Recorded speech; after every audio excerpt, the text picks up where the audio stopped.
എന്റെ കൂട്ടുകാർക്കൊപ്പം ഒന്നു ലൈബ്രറിയിലൂടെ പോയി വന്നാലോ? എത്രയെത്ര ജീവൻ തുടിക്കുന്ന വാക്കുകൾ കൊണ്ടുള്ള അർത്ഥവത്തായ അനവധി പുസ്തകങ്ങൾ നമുക്കും ചുറ്റുമുള്ള നിരവധി ലൈബ്രറികളിൽ കാണപ്പെടുന്നുണ്ട്. അവയുമായിട്ടുണ്ട് ചങ്ങാത്തം കൂടിയാലോ? എത്രയെത്ര അറിവുകളാണ് നമ്മെ തേടി വരുന്നത്. എന്റെ പുസ്തകത്തിലെ ഒരു 2 വരി ആയാലോ? പുസ്തകം എന്നൊരു ചിപ്പിക്കുള്ളിൽ വിജ്ഞാനങ്ങൾ പലതാണ്.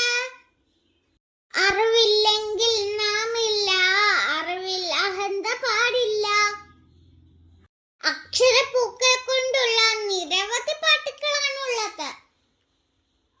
ഈ തിരക്ക് പിടിച്ച ജീവിതത്തിനിടയിൽ അറിവിൻ ലോകത്തിലൂടെ ഒരു കപ്പ് കാപ്പിയും വൈകുന്നേരങ്ങളിലോ രാവിലെയോ പുസ്തകങ്ങളിലൂടെയുള്ള അറിവിലേക്ക് നമുക്കൊരല്പം സമയം മാറ്റിവെച്ചാലോ?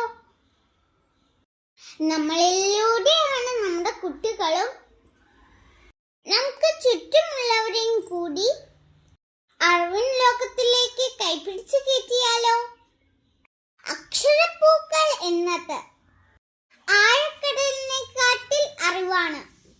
കഥയും കവിതയും പാട്ടുകളും കഥകളും നമുക്കറിയാത്ത നിരവധി അറിവുകളിലൂടെ വായനശാലകളിലെ പുസ്തകങ്ങളിലൂടെ നമുക്ക് സഞ്ചരിക്കാം. എത്ര ലെജൻഡ് കളുടെ പുസ്തകങ്ങളാണ് ഇവിടെ ഉള്ളത്. നമുക്കൊന്ന് നോക്കിയാലോ? പണ്ടത്തെ ഫോട്ടോസാണിതെല്ലാം.